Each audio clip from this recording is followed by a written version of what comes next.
아버지, 저 어른은 나쁜 사람입니다. 남대문 시장 한복판이었습니다. 12살 소년 석진이가 떨리는 목소리로 말했어요. 아버지 김삼보의 얼굴이 하얗게 질렸습니다. 뭐라고? 석진아, 네가 지금 무슨 말을? 저 어른과 일하시면 안 됩니다. 저 어른 얼굴에 검은 기운이 보여요. 순간 주변이 조용해졌습니다. 사람들이 하나둘 쳐다보기 시작했어요. 박상등 나리는 눈을 가늘게 뜨고 석진이를 바라봤습니다. 허허, 김서방, 자네 아들이 관상을 본다는 게냐? 박상득의 목소리는 낮았지만 차갑게 가라앉아 있었어요. 비단 두루마기를 입은 그는 한윤겸 대감댁의 청직이었습니다. 부유하고 권력 있는 양반이었죠. 죄송합니다, 나리. 이놈이 철이 없어서. 김삼보는 당황해서 말을 더듬었습니다. 겨우 얻은 일자리였어요. 품삯을 2배나 준다는 귀한 일자리를 아들이 망치고 있었습니다. 아버지, 정말입니다. 저는 거짓말하지 않아요. 저 어른 눈썹이 치켜 올라가 있고 인당의 검은 기운이, 저런 관상은 남을 해치는 사람의 입 닫혀라. 김삼보가 소리쳤습니다. 목소리가 떨렸어요. 화가 나서가 아니라 두려워서였습니다. 당장 집에 가 있어라. 지금 당장? 석진이는 눈물이 글썽였습니다. 하지만 아버지를 향한 눈빛만큼은 간절했어요. 아버지, 제발 믿어주세요. 하지만 아버지는 고개를 돌렸습니다. 석진이를 보지 않으려는 듯이요. 석진이는 비틀거리며 시장을 빠져나갔습니다. 사람들의 수군거림이 등 뒤에서 들렸어요. 저 아이 또 그러네? 관상을 본다면서 저주받은 아이래. 저러니까 친구도 없지. 마을에서 괴물이라 불리는 아이. 5살 때부터 사람의 미래를 본다며 사람들을 두렵게 만든 아이. 아무도 석진이의 말을 믿지 않았습니다. 하지만 그날 밤 석진이의 예언은 현실이 되었습니다. 쾅쾅쾅. 한밤중에 대문을 두드리는 소리가 울렸어요. 포졸들이었습니다. 김삼보를 체포한다. 영모의 가담한 죄로. 뭐라고요? 제가 무슨 짓을 했단 말입니까? 내 놈이 오늘 한윤겸 대감댁에서 영모 문서를 훔쳤다. 증인도 있고 증거도 있다. 아버지는 끌려갔습니다. 어머니는 마당에 주저앉아 울부짖었고 석진이는 멍하니 서 있었죠. 그리고 석진이는 알았습니다. 박상득, 바로 그 사람이 꾸민 일이라는 것을. 인당의 검은 기운이 서려있던 그 사람, 아버지에게 누명을 씌운 것입니다. 아무도 아이의 말을 믿지 않았습니다. 관상을 본다고? 미친 소리라며 손가락질했죠. 부모님마저 믿어주지 않았습니다. 하지만 석진이는 다짐했습니다. 제가 아버지를 구하겠습니다. 제가 반드시 진실을 밝히겠습니다. 과연 12살 아이는 억울한 아버지를 구할 수 있을까요? 아무도 믿어주지 않는 관상 능력으로 영모의 진실을 밝힐 수 있을까요? 이야기 시작하기 전에 구독과 좋아요 한 번만 눌러주세요. 여러분의 작은 응원이 제게는 큰 힘이 됩니다. 그리고 지금 보고 계신 지역을 댓글로 남겨주시면 그곳으로 복을 보내드리겠습니다. 자, 그럼 본격적으로 이야기 들어가겠습니다. 저 사람입니다. 저 사람이 도둑이에요. 8살 석진이가 손가락을 들어 한 사내를 가리켰습니다. 숙종 34년 봄, 남대문 밖 장터였어요. 방금 쌀장수 할아버지의 돈주머니가 사라졌습니다. 사람들이 웅성거렸지만 범인을 찾을 수 없었어요. 그때 석진이가 나섰습니다. 사람들은 비웃었어요. 꼬마가 무슨 소리를 하는 거냐. 하지만 석진이는 흔들리지 않았습니다. 저 사람 얼굴을 보세요. 눈썹 끝이 위로 치켜 올라가 있고 눈동자가 계속 좌우로 흔들립니다. 입술은 마르지 않았는데 계속 핥고 있어요. 손은 주머니를 만지작거리고 발은 도망갈 준비를 하고 있습니다. 목덜미에서 땀이 흘러내리고 있고 숨소리가 거칠어요. 가장 중요한 건 인당입니다. 이마 한가운데에 검은 기운이 어른거리고 있어요. 이런 관상은 도둑의 관상입니다. 사람들이 웅성거렸습니다. 저 꼬마 말이 맞나? 포졸이 그 사내를 잡았어요. 과연 돈주머니가 나왔습니다. 사람들은 놀라며 석진이를 쳐다봤어요. 하지만 칭찬이 아니었습니다. 저 아이 무섭다. 귀신이 붙었나? 저렇게 어린 것이 어떻게 사람 속을 꿰뚫어 본단 말이야? 사람들은 석진이를 피하기 시작했어요. 아이들도 돌멩이를 던지며 소리쳤습니다. 저주받은 아이? 귀신 들렸다. 무당 새끼. 석진이는 그날부터 마을의 괴물이 되었습니다. 사람들은 석진이가 지나가면 침을 뱉었어요. 아낙네들은 아이들을 데리고 피했습니다. 석진이랑 놀면 저주받는다고 했어요. 장터에서 물건을 사려 해도 아무도 팔지 않았습니다. 너한테는 못 판다. 저리 가. 석진이는 혼자가 되었어요. 친구도 없었고 말을 걸어주는 사람도 없었습니다. 하지만 석진이의 능력은 사라지지 않았어요. 오히려 나이가 들수록 더 선명해졌습니다. 사람의 얼굴을 보면 그 사람의 과거와 미래가, 본성과 운명이 한눈에 들어왔어요.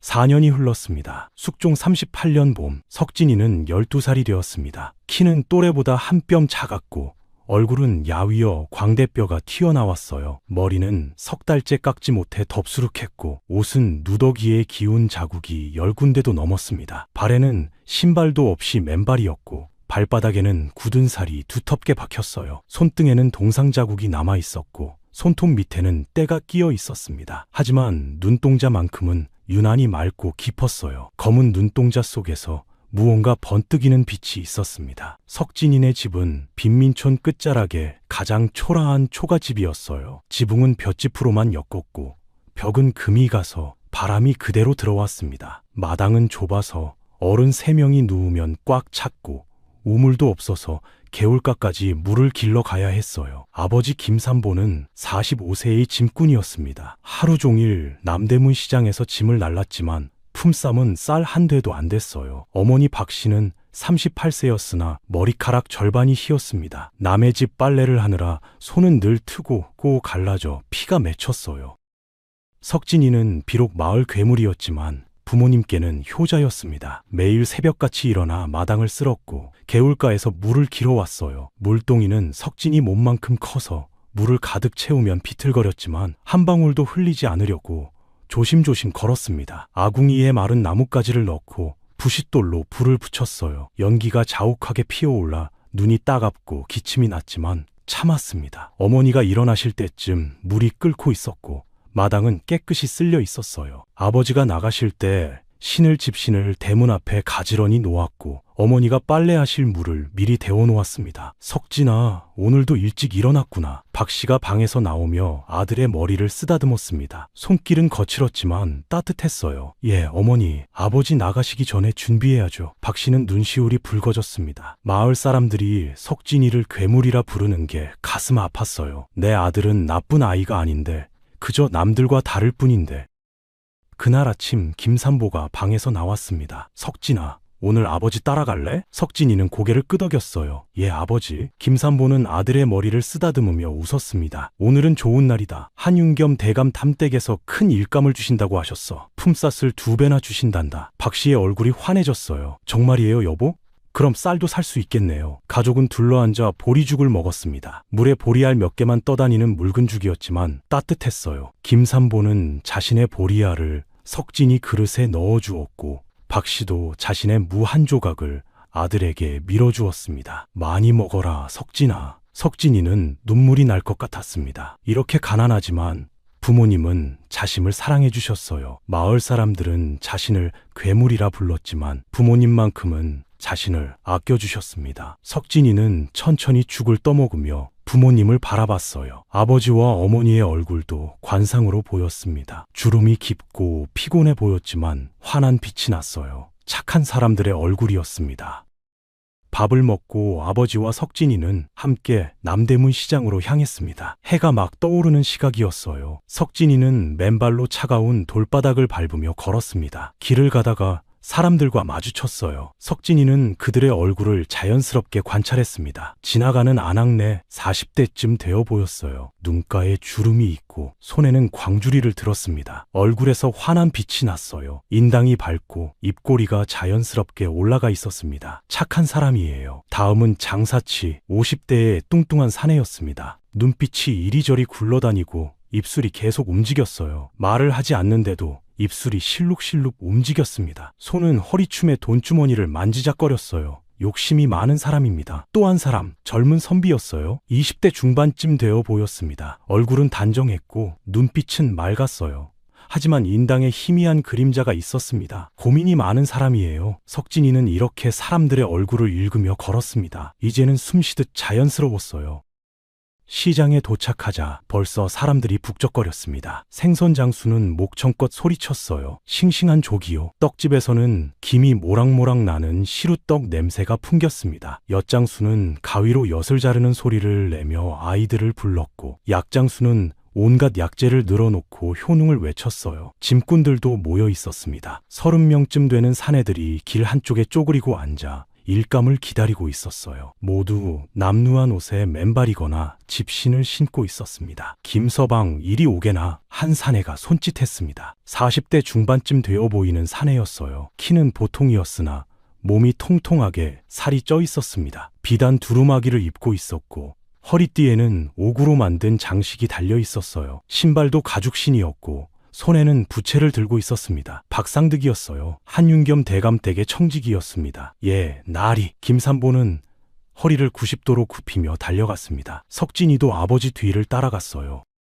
석진이는 박상득을 보는 순간 숨이 멎었습니다. 온몸에 털이 쭈뼛 서는 느낌이었어요. 박상득의 얼굴이 석진이 눈에는 전혀 다르게 보였습니다. 눈썹은 짙고 굵었으며 끝이 날카롭게 치켜 올라가 있었어요. 마치 칼처럼 뾰족했습니다. 눈은 작고 가늘었으며 눈동자가 쉴 새 없이 이리저리 굴러다녔어요. 사람을 볼 때도 정면을 보지 않고 옆으로 훔쳐봤습니다. 코는 매부리코처럼 가운데가 툭 튀어나와 있었고 콧구멍은 크게 벌어져 있었어요. 숨을 쉴 때마다 콧구멍이 벌렁거렸습니다. 입술은 두툼했으나 입꼬리가 한쪽만 올라가 비뚤어져 있었어요. 웃을 때 이빨이 드러났는데 송곳니가 유난히 길었습니다. 턱은 뾰족했고 목덜미에는 살이 겹겹이 쳐져 있었어요. 귀는 작고 귓볼이 없었습니다. 관상에서 귓볼 없는 사람은 복이 없고 인정이 없다고 했어요. 하지만 가장 이상한 것은 인당이었습니다.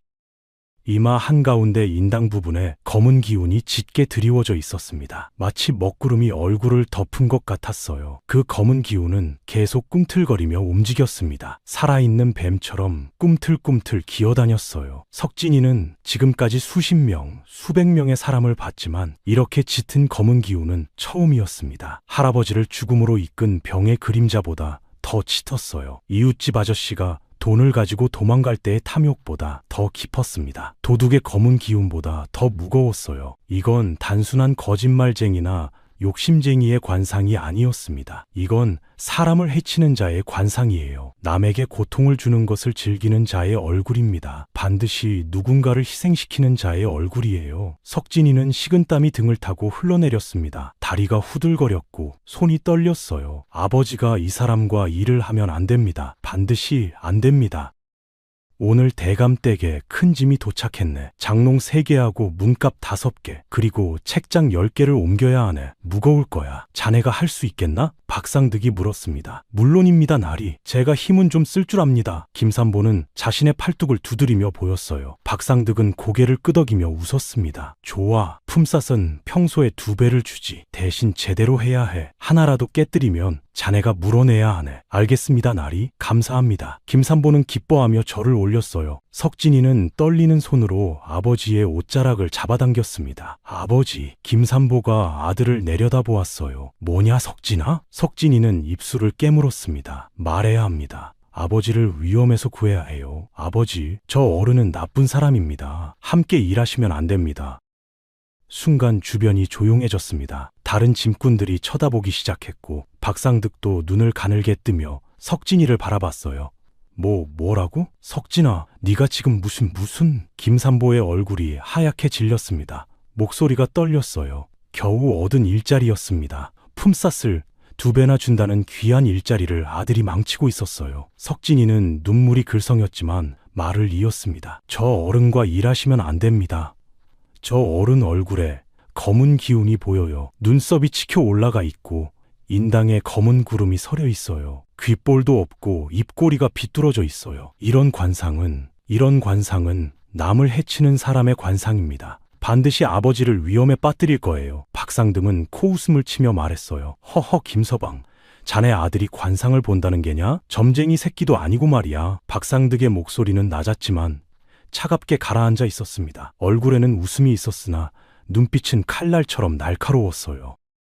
죄송합니다, 나리. 이놈이 철이 없어서 그렇습니다. 김삼보는 당황해서 말을 더듬었어요. 그리고 석진이를 노려보며 소리쳤습니다. 입 닫혀라. 지금 당장 집에 가 있어라. 석진이는 아버지를 올려다보았습니다. 아버지 얼굴에는 두려움이 가득했어요. 일자리를 잃을까봐, 품삯을 못 받을까봐 두려워하고 있었습니다. 아버지, 제발 믿어주세요. 저는 거짓말하지 않았어요. 하지만 김삼보는 고개를 돌렸습니다. 석진이를 보지 않으려는 듯이요. 어서 가지 못할까? 주변 사람들이 수군거렸습니다. 저 아이 또 그러네. 관상을 본다면서 저주받은 아이래. 석진이는 비틀거리며 시장을 빠져나갔습니다. 눈물이 뺨을 타고 흘러내렸어요. 맨발로 차가운 돌바닥을 밟으며 걸었습니다. 발바닥이 아팠지만 눈물 때문에 앞이 잘 보이지 않았어요. 왜 아무도 제 말을 믿지 않을까? 왜 아버지도 제 말을 듣지 않을까?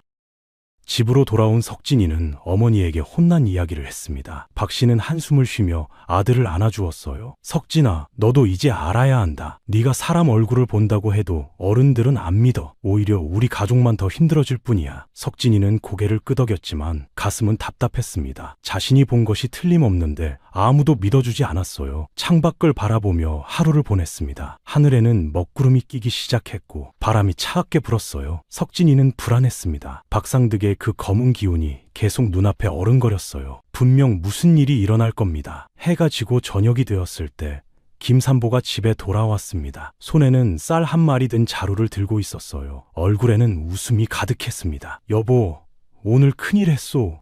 이 쌀이면 한 달은 먹고 살 수 있소. 박 씨는 기뻐하며 쌀을 받아들었어요. 석 달 만에 처음으로 쌀밥을 먹을 수 있게 됐습니다. 밤이 깊어갔습니다. 가족은 보리밥을 먹고 잠자리에 들었어요. 석진이는 방에 누워 있었지만 잠이 오지 않았습니다. 박상득의 검은 기운이 계속 떠올랐어요. 분명 무슨 일이 일어날 겁니다. 석진이는 이불을 뒤집어 쓰고 몸을 웅크렸습니다. 바람 소리, 개 짖는 소리, 멀리서 들려오는 사람들의 목소리. 밤은 고요했지만 석진이 마음은 불안으로 가득 찼어요. 귀를 기울이니 어머니도 잠들지 못하고 한숨 쉬는 소리가 들렸습니다. 아버지는 코를 골며 주무셨어요. 석진이는 눈을 감으려 했지만 자꾸만 눈이 떠졌습니다. 그때였어요. 쾅쾅쾅. 한밤중에 대문을 두드리는 소리가 울렸습니다. 석진이는 벌떡 일어났어요. 심장이 빠르게 뛰었습니다. 누구세요? 박 씨가 떨리는 목소리로 물었어요. 문을 열어라, 포졸이다. 거친 목소리가 들렸습니다. 석진이는 온몸이 얼어붙었어요. 박 씨는 떨리는 손으로 대문을 열었습니다. 대문 밖에는 5명의 포졸이 횃불을 들고 서 있었어요. 그리고 그 한가운데 아버지가 서 있었습니다. 손에는 포승줄이 묶여 있었고 얼굴은 하얗게 질려 있었어요. 여보! 박 씨가 비명을 질렀습니다. 왜 이러시는 겁니까? 포졸이 종이를 꺼내 들었어요. 김삼보를 영모에 가담한 죄로 체포한다.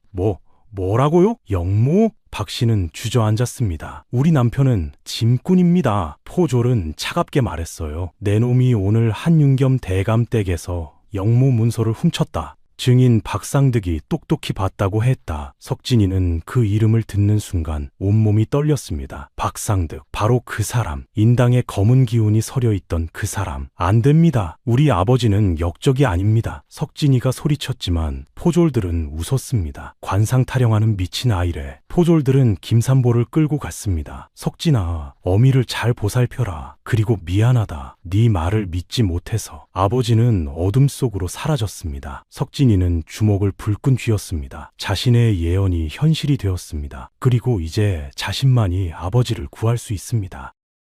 다음 날 아침 마을은 발칵 뒤집혔습니다. 짐꾼 김삼보가 역적으로 잡혀갔다는 소문이 퍼졌어요. 사람들은 석진이네 집 앞에 모여 수군거렸습니다. 저러니까 귀신 들린 아이를 낳았지. 저 아이 때문에 집안이 망한 거야. 관상 타령하더니 결국 아버지를 역적으로 만들었네. 어떤 아낙네는 침을 뱉으며 말했어요. 저 집 가까이 가지 마라. 애군이 옵는다. 석진이는 방 안에서 그 소리를 다 들었습니다. 하지만 울지 않았어요. 울 시간이 없었습니다. 아버지를 구해야 하니까요. 석진이는 작은 보따리를 쌌습니다. 입을 옷 한 벌, 먹을 주먹밥 2개. 그게 전부였어요. 어머니가 방문을 열고 들어왔습니다. 석진아, 어디 가려고? 어머니, 저 한양에 가서 아버지를 구할 거예요. 박 씨는 눈물을 흘리며 아들을 안았어요. 석진아, 조심해라. 석진이는 집을 나섰습니다. 뒤돌아보지 않았어요.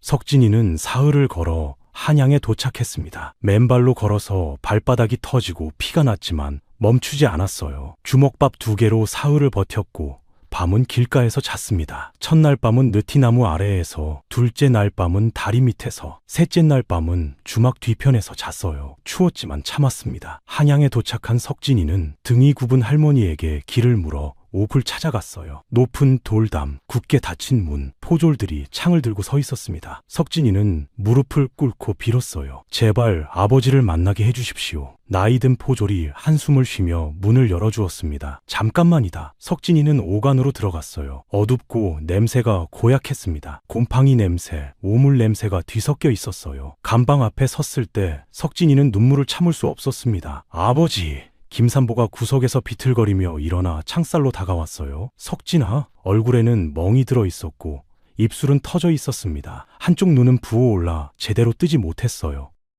석진이는 창살을 붙잡고 말했습니다. 아버지는 역적이 아니에요. 제가 증명할 거예요. 김산보는 고개를 저었어요. 석진아, 안 돼. 박상득은 권력이 있어. 그냥 집으로 돌아가거라. 석진이는 고개를 저었습니다. 안 돼요, 아버지. 저는 포기 못해요. 포졸이 다가왔습니다. 시간 다 됐다. 석진이는 아버지 손을 꼭 잡았어요. 차갑고 떨리고 있었습니다. 조금만 기다리세요. 옥을 나온 석진이는 한양 거리를 걸었습니다. 빨리 증인을 찾아야 했어요. 박상득이 거짓말했다는 것을 증명할 사람이 필요했습니다. 석진이는 남대문 시장으로 갔어요. 짐꾼들에게 물었지만 아무도 그날 일을 자세히 보지 못했습니다. 한 늙은 짐꾼이 말했어요. 그날 대감댁에 하인들도 많이 있었어. 내일 아침 저자거리에 가봐. 대감댁 하인들이 장을 보러 온단다. 석진이는 절을 올렸습니다. 감사합니다, 어르신. 그날 밤 석진이는 길가에서 잤어요. 추웠지만 희망이 생겼습니다. 다음 날 새벽, 석진이는 저자거리로 향했습니다. 해가 막 떠오르고 있었어요. 상인들이 좌판을 펴고 사람들이 모여들기 시작했습니다. 1시간쯤 지났을 때 한 무리의 사람들이 보였습니다. 10명쯤 되는 하인들이었어요. 옷차림을 보니 양반집 하인들 같았습니다. 석진이는 다가가 물었어요. 저기요, 혹시 한윤겸 대감댁 분들이십니까? 한 하인이 고개를 끄덕였습니다. 그런데 왜? 석진이는 눈물을 글썽이며 말했어요. 사흘 전에 대감댁에서 무슨 일이 있었는지 아시는 분 계십니까? 제 아버지가 그날 일하다가 역적으로 몰렸습니다. 영모 문서를 훔쳤다고요. 하지만 아버지는 그런 짓 안 했어요. 하인들이 수군거렸습니다. 아, 그 일 말이로구나. 한 하인이 말했어요. 우리도 그날 있었지. 하지만 자세히는 모르겠는데. 석진이는 10명의 하인을 하나하나 바라봤습니다. 이제 관상을 볼 시간이에요. 진심을 아는 사람을 찾아야 합니다. 석진이는 첫 번째 하인을 봤습니다. 30대의 마른 체구, 키가 작고 어깨가 좁았어요. 석진이는 그의 얼굴을 자세히 관찰했습니다. 눈빛부터 달랐어요. 눈동자가 물고기처럼 좌우로 계속 흔들렸습니다. 사람을 볼 때 정면을 보지 못하고 시선이 이리저리 도망갔어요. 말을 할 때마다 목젖이 꿀떡꿀떡 크게 넘어갔습니다. 침을 계속 삼키는 것이었어요. 손은 가만히 있지 못하고 계속 옷자락을 비틀었습니다. 옷끝이 이미 해져 있었어요. 발은 땅에 박혀 있지 않고 계속 뒤꿈치를 들었다 내렸다 했습니다. 도망갈 준비를 하고 있는 것이에요. 땀이 이마에 송글송글 맺혀 있었는데 날씨가 춥지 않은데도 땀을 흘리고 있었습니다. 가장 중요한 것은 입술이었어요. 입술이 마르지 않았는데 계속 혀로 핥았습니다. 긴장했을 때 나타나는 버릇이에요. 무엇보다 눈동자가 말과 다른 방향을 보고 있었습니다. 입으로는 몰라 라고 하지만 눈은 알아 라고 말하고 있었어요. 이 사람은 거짓말쟁이입니다. 뭔가 알고 있지만 숨기고 있어요. 두 번째 하인을 봤습니다. 40대의 뚱뚱한 사내, 배가 불룩 나오고 턱살이 겹겹이었어요. 얼굴은 둥글고 살이 쪄서 눈이 작아 보였습니다. 석진이는 그를 자세히 관찰했어요. 이 사람의 눈썹은 짧고 성긴데 끝이 아래로 쳐져 있었습니다. 이런 눈썹을 가진 사람은 의지가 약하다고 했어요. 눈은 부어 있었고 눈꺼풀이 무거워 보였습니다. 잠을 제대로 못 자거나 술을 많이 마셨을 때 나타나는 모습이에요. 코는 낮고 넓었으며 콧방울이 크게 벌어져 있었습니다. 입술은 두툼했는데 계속 파르르 떨리고 있었어요. 아무 말도 안 하는데 입술이 혼자 떨렸습니다. 뭔가 말하고 싶은데 참고 있는 것이에요. 손은 허리춤을 자꾸 만졌습니다. 돈주머니가 있는 곳이에요. 돈 걱정을 하고 있는 겁니다. 발은 계속 방향을 바꿨어요. 가야 할지 말아야 할지 망설이고 있는 것입니다. 인당에는 희미한 그림자가 있었어요. 검은 기운만큼은 아니지만 맑지 않았습니다. 이 사람은 뭔가 알고 있지만 두려워서 말하지 못하고 있어요. 세 번째 하인을 봤습니다. 50대의 수염난 사내, 키가 크고 어깨가 넓었어요. 얼굴은 길쭉하고 턱이 각졌습니다. 석진이는 이 사람을 보는 순간 느낌이 달랐어요. 눈빛이 흔들리지 않았습니다. 사람을 볼 때 정면을 똑바로 봤어요. 눈동자가 맑고 깊었습니다. 거짓말하는 사람의 눈이 아니었어요. 눈썹은 진하고 곧았으며 일직선으로 뻗어 있었습니다. 이런 눈썹을 가진 사람은 정직하다고 했어요. 코는 곧고 콧방울이 적당했습니다. 숨을 쉴 때 콧구멍이 벌렁거리지 않았어요. 마음이 편안한 사람이었습니다. 입술은 적당히 두툼했고 입꼬리가 자연스럽게 내려가 있었어요. 억지로 웃거나 찡그리지 않았습니다. 손은 가만히 내려놓고 있었고 옷자락을 만지지 않았어요. 발도 땅에 편안하게 붙어 있었습니다. 도망갈 생각이 없는 사람이에요. 인당은 맑았습니다. 검은 기운이 전혀 없고 밝은 빛이 났어요. 이 사람은 정직한 사람입니다. 믿을 만한 사람이에요. 석진이는 이 사람에게 다가가려 했습니다. 하지만 석진이는 멈췄습니다. 아직 다른 사람들도 봐야 해요. 혹시 더 좋은 증인이 있을지도 모릅니다. 네 번째 하인은 20대의 젊은이였어요. 얼굴이 창백하고 눈빛이 두려움으로 가득했습니다. 다섯 번째는 60대의 늙은이, 관심 없는 얼굴이었어요. 여섯 번째는 35세의 사내, 불만이 많아 보였습니다. 일곱 번째는 45세의 키 큰 사내, 말을 아끼는 사람이었어요. 여덟 번째는 25세의 젊은이, 겁이 많았습니다. 아홉 번째는 55세의 사내, 남을 얕보는 눈빛이었어요. 열 번째는 38세의 사내, 눈빛이 슬퍼 보이고 입술을 깨물고 있었습니다. 뭔가 고민하는 사람이에요. 석진이는 결정했습니다. 세 번째 하인이 가장 믿을만합니다. 정직한 관상이에요. 열 번째 하인도 뭔가 알고 있을 것 같습니다. 고민하는 모습이 진실을 알지만 말할지 말지 망설이는 것처럼 보였어요. 석진이는 세 번째 하인에게 다가갔습니다. 50대의 수염난 사내였어요. 어르신, 그날 뭘 보셨습니까? 정말 제 아버지가 영모 문서를 훔쳤습니까? 하인은 잠시 생각하다가 말했습니다. 나는 솔직히 잘 모르겠구나. 나는 부엌에 있었거든. 석진이는 실망했지만 포기하지 않았어요. 열 번째 하인에게 갔습니다. 38세의 사내, 슬픈 눈빛을 가진 사람. 어르신, 제발 말씀해 주십시오. 아버지가 억울하게 죽을 것 같습니다. 어르신은 뭔가 알고 계시죠? 하인은 석진이를 내려다봤습니다. 한참을 망설이다가 한숨을 쉬었어요. 꼬마야, 나는 그날 봤어. 네 아버지가 서재에 들어가는 걸. 석진이는 숨을 죽였습니다. 그럼 아버지가 문서를 훔친 건가요? 하인은 고개를 저었습니다. 아니야, 네 아버지는 집만 날랐어. 장롱을 나르느라 서재를 지나갔을 뿐이야. 그런데 그때 박상득 나리가 내 아버지 뒤를 따라갔어. 잠깐 후에 박상득 나리가 나오더니 사람들을 불러 모았지. 내 아버지가 영문서를 훔쳤다고 소리쳤어. 하지만 나는 이상했어. 박상득 나리가 내 아버지 옷 속에 뭔가 넣는 것 같았거든. 석진이는 온몸에 전율이 흘렀습니다. 역시 박상득이 아버지에게 누명을 씌운 거예요. 그럼 그걸 다른 사람들한테 말씀하셨어요? 하인은 고개를 저었습니다. 못했어. 박상득 나리는 무서운 분이야. 전에도 그런 일이 있었거든. 한 하인이 박상득 나리의 잘못을 고발했다가 어떻게 됐는지 아냐? 그 하인은 다음 날 강에서 시체로 발견됐어. 익사했다고 했지. 하지만 모두 알아. 박상득 나리가 죽인 거라는 걸. 그래서 아무 감히 말을 못해. 석진이는 주먹을 쥐었습니다. 하지만 어르신, 제 아버지는 억울합니다. 어르신이 본 걸 증언해 주시면. 하인은 고개를 저었어요. 미안하다 꼬마야. 나도 가족이 있어. 내가 말하면 우리 가족도 위험해져. 정말 미안하구나. 하인은 고개를 숙이고 돌아서려 했습니다. 그때였습니다. 저 녀석을 잡아라. 거친 목소리가 들렸어요. 석진이는 돌아봤습니다. 박상득이 포졸 3명과 함께 다가오고 있었습니다. 박상득의 얼굴에는 분노가 가득했어요. 내 놈이 여기서 뭘 하고 있느냐? 사람들을 선동하고 있구나. 석진이는 뒤로 물러섰습니다. 저는 박상득이 포졸들에게 손짓했어요. 저놈을 잡아라. 역적의 자식이 거짓말을 퍼뜨리고 있다. 포졸들이 석진이에게 달려들었습니다. 석진이는 도망치려 했지만 사람들이 너무 많아서 빠져나갈 수 없었어요. 포졸 하나가 석진이 팔을 붙잡았습니다. 놓아주십시오. 석진이는 소리쳤지만 소용없었어요. 하인들도 뒤로 물러섰습니다. 아무도 도와주지 않았어요. 10번째 하인은 고개를 숙인 채 멀리 가버렸습니다. 석진이는 혼자였습니다.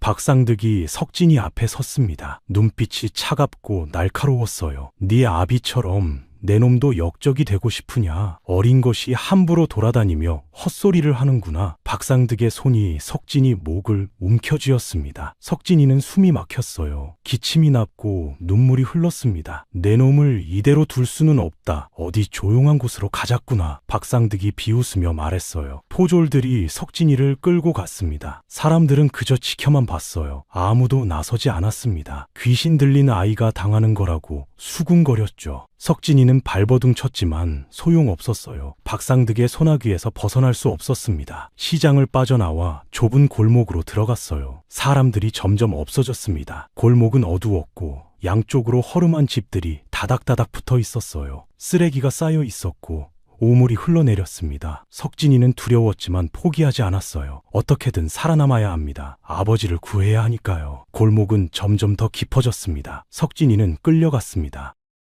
골목 끝에는 버려진 창고가 있었습니다. 문짝은 반쯤 떨어져 있었고 벽은 허물어져 있었어요. 박상득이 손짓하자 포졸들이 석진이를 창고 안으로 밀어넣었습니다. 석진이는 바닥에 넘어졌어요. 무릎이 돌바닥에 부딪혀 아팠지만 일어났습니다. 박상득이 문을 닫고 안으로 들어왔어요. 창고 안은 더 어두웠습니다. 햇빛이 벽 틈으로 조금만 들어왔어요. 먼지가 자욱했고 쥐가 구석에서 찍찍거렸습니다. 박상득이 석진이에게 다가왔어요. 얼굴에는 차가운 미소가 있었습니다. 내 아비처럼 내 놈도 끝을 보게 될 거다. 박상득의 손이 허리춤에 찬 칼을 만졌습니다. 포졸 3명이 입구를 막아섰어요. 한 명은 40대의 얼굴이 험상궂은 사내였고 다른 한 명은 30대의 키 작은 사내, 마지막 한 명은 50대의 수염난 사내였습니다. 석진이는 그들을 하나하나 봤습니다. 관상을 봐야 해요. 살아남을 방법을 찾아야 합니다.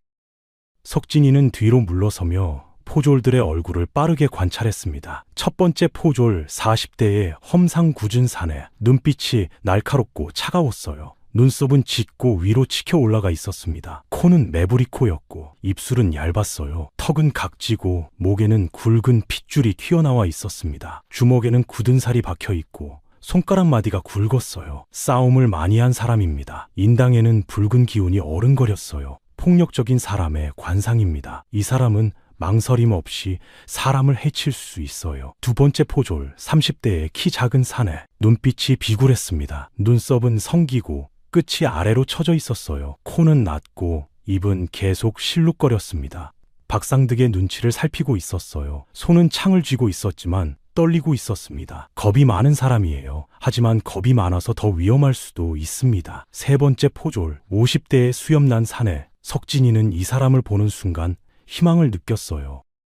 세 번째 포졸의 눈빛이 달랐습니다. 다른 두 사람처럼 날카롭거나 비굴하지 않았어요. 피곤해 보였지만 온화했습니다. 눈썹은 진하고 곧았으며 눈가에는 주름이 깊게 패여 있었어요. 오래 살아온 사람의 얼굴이었습니다. 코는 곱고 적당했으며 입술은 두툼했어요. 입꼬리가 자연스럽게 아래로 내려가 있었습니다. 슬픈 사람이에요. 뭔가 고민하고 있는 사람입니다. 손은 창을 쥐고 있었지만 힘이 없어 보였어요. 발은 땅에 무겁게 붙어 있었습니다. 가고 싶지 않은 곳에 억지로 온 사람의 발이었어요. 인당을 봤습니다. 검은 기운이 없었어요. 오히려 희미한 빛이 있었습니다. 착한 사람입니다. 정의로운 사람이에요. 하지만 뭔가 때문에 어쩔 수 없이 여기 있는 겁니다. 석진이는 이 사람에게 희망을 걸었어요. 이 사람이라면 혹시 도와줄지도 몰라요. 박상득이 칼을 뽑았습니다. 날이 햇빛에 반짝였어요. 내 놈이 여기저기 돌아다니며 헛소리를 퍼뜨리는구나. 네 아비가 역적인데 자식도 역적이 될 수밖에. 여기서 끝을 내주마. 박상득이 칼을 들어 올렸습니다. 석진이는 세 번째 포졸을 똑바로 쳐다봤어요. 어르신. 석진이는 소리쳤습니다. 어르신은 착한 분이시죠? 어르신 얼굴을 보면 알 수 있습니다. 눈빛이 온화하시고 인당에 밝은 빛이 있으십니다. 이런 관상을 가진 분은 정의로운 분입니다. 제발 저를 도와주십시오. 저는 아무 죄도 없습니다. 세 번째 포졸이 흔들렸습니다. 눈빛이 흔들렸어요. 박상득이 소리쳤습니다. 김포졸, 네가 뭘 하는 거냐? 어서 이놈을 붙잡아라. 하지만 김포졸은 움직이지 않았습니다. 손에 쥔 창이 바닥으로 내려갔어요. 나리, 이 아이는 너무 어립니다. 김포졸이 말했습니다. 목소리가 떨렸어요. 겨우 12살입니다. 박상득이 화를 냈습니다. 내 놈이 감히 나한테 대드는 게냐? 이 놈은 역적의 자식이야. 역적의 씨는 말라야 한다. 어서 붙잡으란 말이다. 하지만 김포졸은 고개를 저었습니다. 나리, 저는 할 수 없습니다. 저한테도 아들이 있습니다. 이 아이와 같은 나이의 아들이요. 제가 어떻게 이 아이를 해칠 수 있겠습니까? 박상득의 얼굴이 일그러졌어요. 이놈이 미쳤구나. 좋아. 내 놈도 함께 죽어라. 박상득이 김포졸에게 칼을 휘둘렀습니다. 김포졸이 창으로 막았어요. 쾅! 칼과 창이 부딪히는 소리가 울렸습니다. 다른 두 포졸이 놀라 뒤로 물러섰어요. 무슨 일이야? 김포졸이 미쳤나? 석진이는 기회를 놓치지 않았습니다. 문 쪽으로 달려갔어요. 첫 번째 포졸이 막아섰지만 석진이는 그의 다리 사이로 빠져나갔습니다. 작은 몸이 유리했어요. 문을 열고 밖으로 나왔습니다. 뒤에서 박상득의 고함 소리가 들렸어요. 잡아라! 저놈을 잡아! 석진이는 골목을 달렸습니다. 맨발이었지만 멈추지 않았어요. 뒤에서 발소리가 들렸습니다. 포졸들이 쫓아오고 있었어요. 석진이는 골목을 이리저리 돌았습니다. 왼쪽으로, 오른쪽으로, 다시 왼쪽으로. 한양 골목은 미로 같았어요. 복잡했지만 석진이는 작아서 좁은 틈으로도 빠져나갈 수 있었습니다. 큰 항아리 뒤로 숨었어요. 숨을 죽였습니다. 포졸들의 발소리가 지나갔어요. 어디 갔냐? 저쪽을 찾아봐. 발소리가 멀어졌습니다. 석진이는 한참을 숨어 있었어요. 심장이 빠르게 뛰었습니다. 해가 저물기 시작했습니다. 석진이는 항아리 뒤에서 나왔어요. 골목은 조용했습니다. 사람들이 집으로 돌아갔어요. 석진이는 몸을 숨기며 걸었습니다. 배가 고팠지만 참았어요. 지금은 먹을 게 없었습니다. 물이라도 마셔야 했어요. 우물을 찾아 물을 떠마셨습니다. 차가운 물이 목구멍을 타고 내려갔어요. 조금 힘이 났습니다. 석진이는 생각했어요. 이제 어떻게 하지? 증인을 찾았지만 그 하인은 증언을 거부했습니다. 박상득은 석진이를 죽이려 했어요. 이제 증인만으로는 안 됩니다. 직접적인 증거가 필요해요. 영모 문서가 필요합니다. 내 아버지가 훔쳤다는 그 문서를 찾아야 해요. 그게 어디 있는지 알아내면 아버지가 누명을 썼다는 걸 증명할 수 있을 겁니다. 석진이는 결심했습니다. 한윤겸 대감댁에 들어가야 합니다. 밤이 깊어졌습니다. 다른 구름에 가려 보이지 않았고 거리는 어두웠어요. 석진이는 한윤겸 대감댁으로 향했습니다. 큰 기와집이 보였어요. 담장이 높고 대문은 굳게 닫혀 있었습니다. 석진이는 담장 주변을 돌았어요. 뒤편에 낮은 곳이 있었습니다. 나무 한 그루가 담장 가까이 있었어요. 석진이는 나무를 탔습니다. 가지를 붙잡고 올라갔어요. 손이 아팠지만 참았습니다. 나무 위에서 담장으로 뛰어넘었어요. 풀숲에 떨어졌습니다. 소리가 나지 않았어요. 석진이는 일어나 주위를 살폈습니다. 넓은 마당이 보였고 건물들이 있었어요. 대감댁은 컸습니다. 어디가 서재일까? 석진이는 조심스럽게 걸었어요. 발소리를 죽이며 건물 사이를 지나갔습니다. 그때 경비가 보였습니다. 횃불을 들고 순찰하고 있었어요. 석진이는 재빨리 숨었습니다. 나무 뒤로 몸을 숨겼어요. 경비가 가까이 왔습니다. 석진이는 경비의 얼굴을 봤어요. 30대의 사내였습니다. 관상을 봐야 해요. 이 사람이 어떤 사람인지 알아야 합니다. 경비의 눈꺼풀이 무거워 보였어요. 눈을 자주 깜빡였고 하품을 했습니다. 졸리는 거예요. 밤새 경비를 서느라 피곤한 겁니다. 손에 든 창도 기울어져 있었어요. 집중하지 못하고 있었습니다. 발걸음도 느렸어요. 이 사람은 지금 잠이 올 것 같아요. 석진이는 기다렸습니다. 경비가 건물 모퉁이로 사라졌어요. 석진이는 재빨리 움직였습니다. 건물 쪽으로 달려갔어요. 또 다른 경비가 보였습니다. 이번에는 50대의 사내였어요. 석진이는 그림자 속에 숨어 관상을 봤습니다. 이 경비의 눈빛은 날카로웠어요. 주위를 경계하고 있었습니다. 귀도 쫑긋 세우고 소리를 듣고 있었어요. 조심해야 합니다. 이 사람은 깨어 있어요. 석진이는 다른 길로 돌아갔습니다.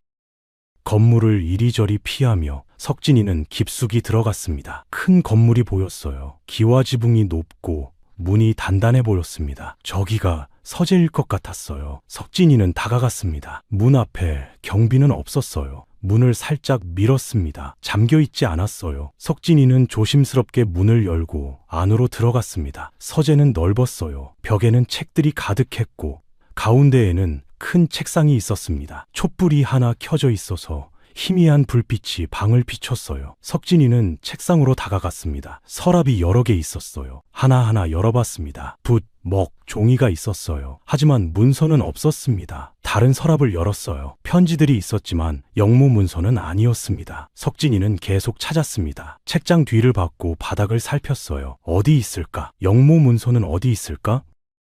그때 발소리가 들렸습니다. 누군가 오고 있었어요. 석진이는 책상 아래로 숨었습니다. 몸을 웅크렸어요. 문이 열렸습니다. 누군가 들어왔어요. 석진이는 숨을 죽였습니다. 심장이 빠르게 뛰었어요. 발소리가 가까이 왔습니다. 책상 앞에 섰어요. 석진이는 조금씩 고개를 들어 올려다 봤습니다. 30대 중반의 사내였어요. 키가 크고 어깨가 넓었습니다. 선비 옷을 입고 있었지만 허리에는 칼을 차고 있었어요. 얼굴은 단정했고 눈빛은 날카로웠습니다. 사내가 말했어요. 나와라.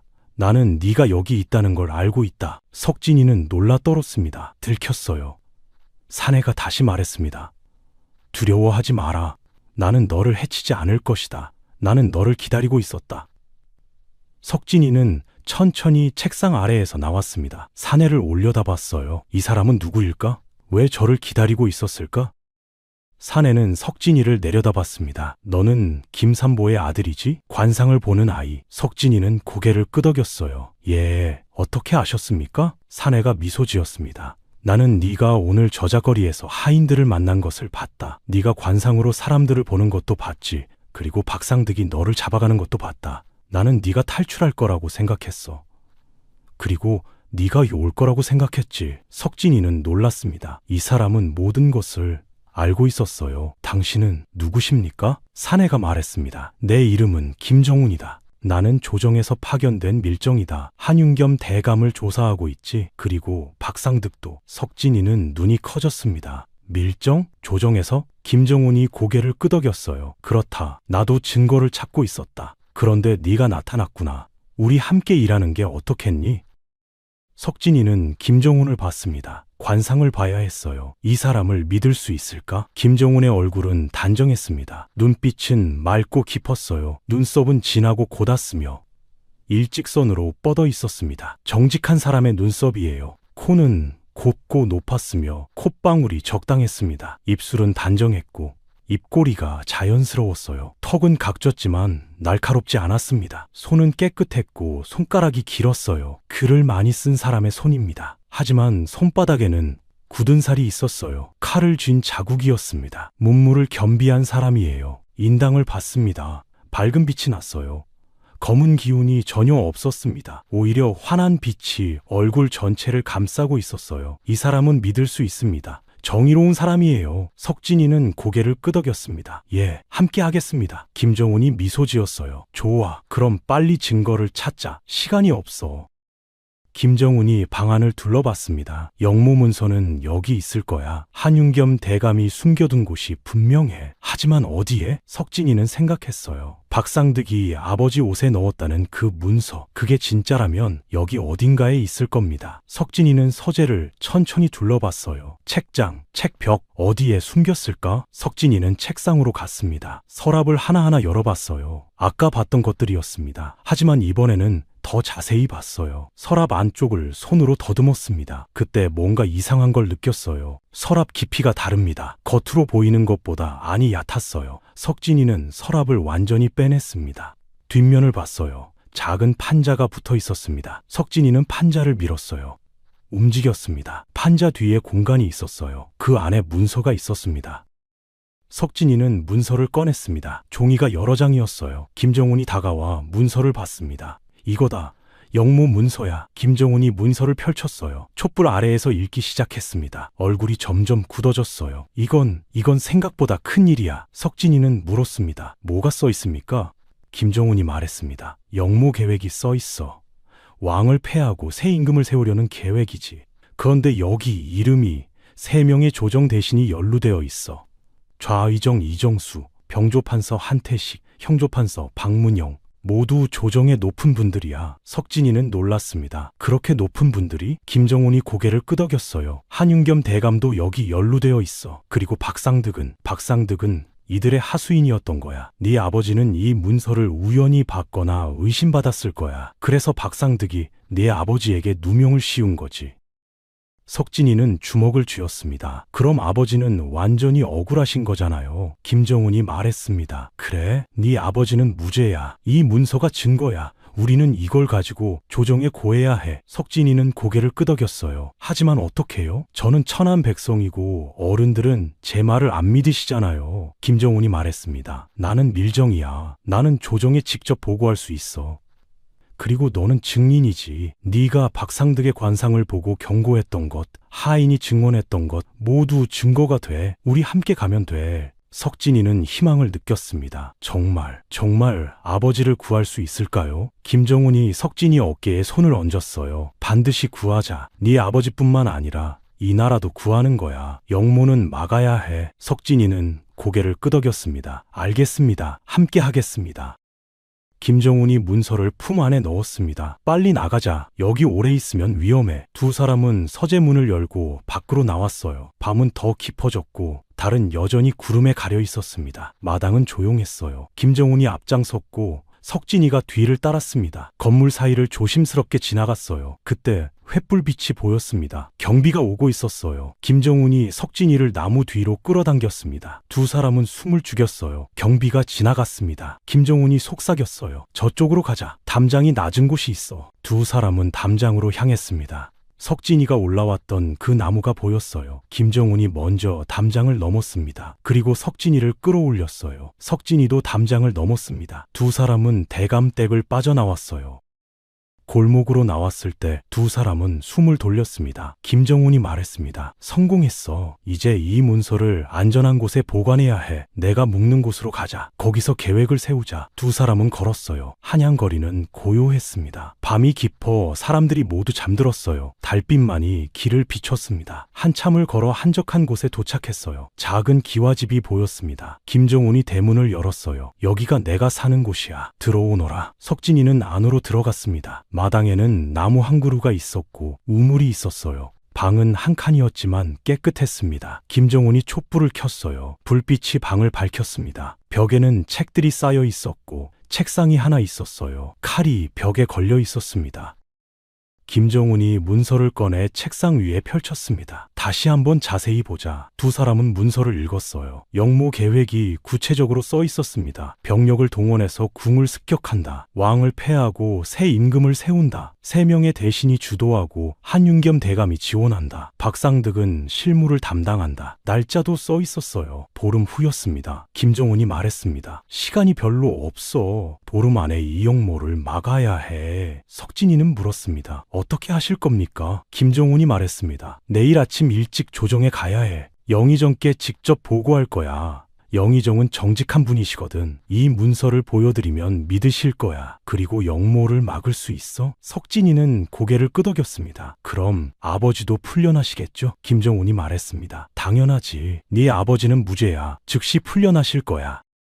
석진이는 안심했습니다. 드디어 아버지를 구할 수 있어요. 김정훈이 말했습니다. 오늘 밤은 여기서 쉬어라. 내일 아침 일찍 출발할 거야. 너도 함께 가야 해. 네가 증인이니까. 석진이는 고개를 끄덕이고 방 구석에 누웠어요. 이불을 덮자 따뜻했습니다. 며칠 만에 제대로 된 잠자리였어요. 하지만 석진이는 쉽게 잠들지 못했습니다. 내일이면 모든 게 끝날 거예요. 아버지를 구할 수 있을 거예요. 석진이는 그렇게 생각하며 눈을 감았습니다. 김정훈은 책상 앞에 앉아 문서를 다시 읽고 있었어요. 촛불빛이 흔들렸습니다. 밤은 깊어갔어요. 모든 게 조용했습니다. 너무 조용했습니다. 석진이는 불안했어요. 뭔가 잘못될 것 같은 느낌이 들었습니다. 하지만 피곤해서 잠이 왔어요. 눈이 감겼습니다.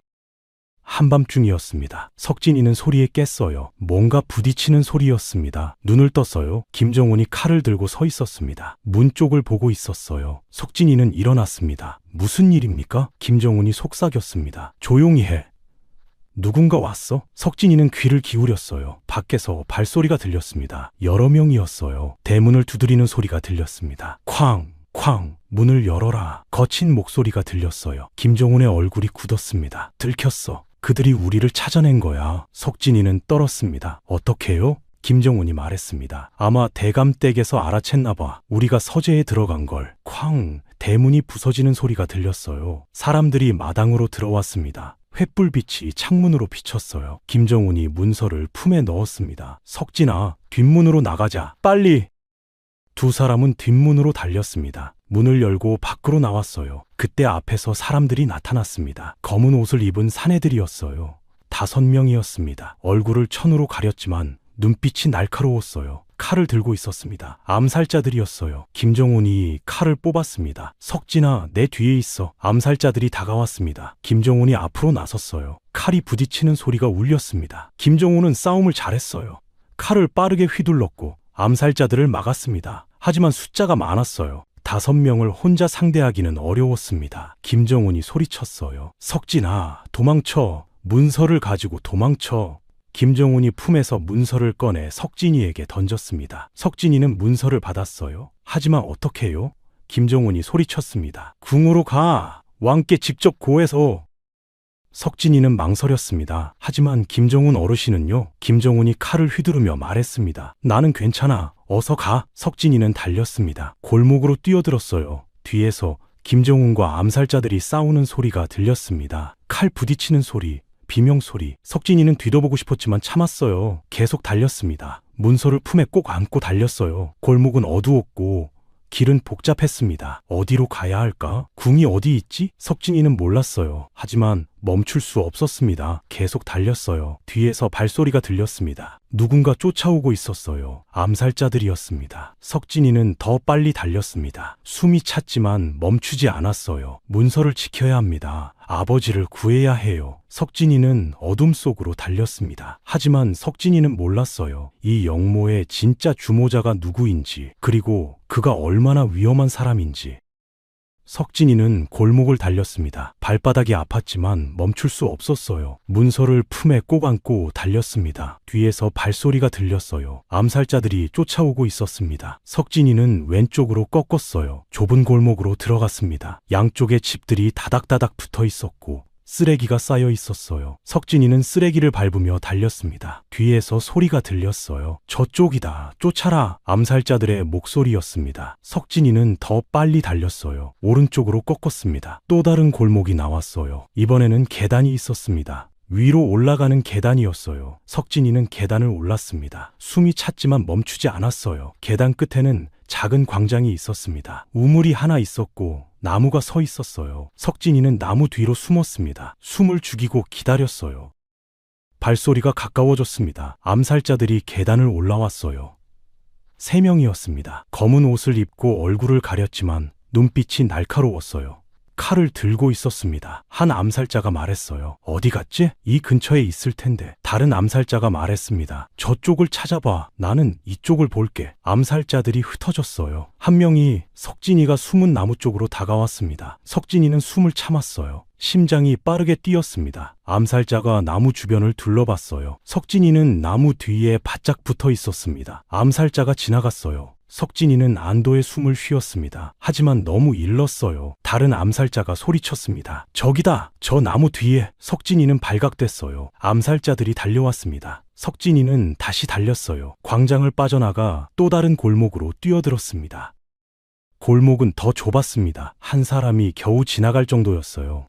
석진이는 작아서 빠르게 지나갈 수 있었지만 암살자들은 느렸습니다. 거리가 벌어졌어요. 석진이는 계속 달렸습니다. 골목이 끝나고 큰 길이 나왔어요. 넓은 길이었고 양쪽에 큰 집들이 있었습니다. 석진이는 어디로 가야 할지 몰랐어요. 궁이 어디 있을까? 그때 한 사람이 보였습니다. 60대의 할아버지였어요. 등이 굽었고 지팡이를 짚고 걷고 있었습니다. 석진이는 할아버지에게 달려갔어요. 할아버지, 돌아주십시오. 할아버지가 놀라 석진이를 봤습니다. 뭐냐, 꼬마야? 무슨 일이냐? 석진이는 숨을 헐떡이며 말했어요. 암살자들이 저를 쫓아오고 있습니다.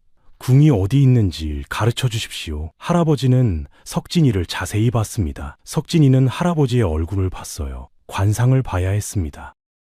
할아버지의 얼굴은 주름이 깊었지만 온화했습니다. 눈빛이 따뜻했어요. 눈썹은 희었고 아래로 늘어져 있었습니다. 자비로운 사람의 눈썹이에요. 코는 낮았지만 콧방울이 적당했습니다. 입술은 얇았지만 입꼬리가 자연스럽게 올라가 있었어요. 평생 웃으며 살아온 사람의 입이었습니다. 솔은 마르고 뼈만 남았지만 떨리지 않았어요. 마음이 평안한 사람의 손이었습니다. 인당을 봤습니다. 밝은 빛이 났어요. 검은 기운이 전혀 없었습니다. 이 사람은 착한 사람이에요. 돌아줄 거예요. 할아버지가 말했습니다. 암살자라고? 꼬마야, 무슨 일에 휘말린 거냐? 석진이는 눈물을 글썽이며 말했어요. 제발요. 궁이 어디 있는지만 가르쳐 주십시오. 할아버지가 한숨을 쉬었습니다. 궁은 저 멀리 북쪽이야. 여기서 한참 가야 해. 하지만 네가 이 상태로 가면. 할아버지는 뒤를 돌아봤습니다. 암살자들이 골목에서 나오고 있었어요.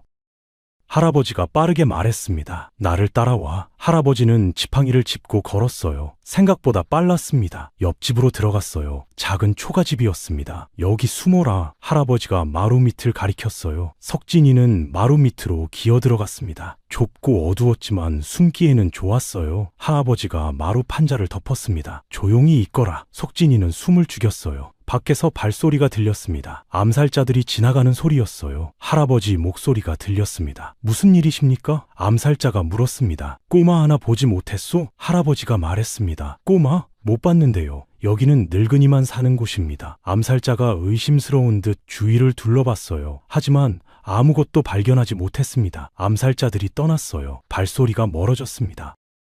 한참 후 할아버지가 마루 판자를 열었습니다. 나와도 된다. 석진이는 마루 밑에서 나왔어요. 감사합니다, 할아버지. 할아버지가 말했습니다. 네가 무슨 일에 휘말렸는지는 모르겠지만 위험해 보이는구나. 정말 궁에 가야 하느냐? 석진이는 고개를 끄덕였습니다. 예.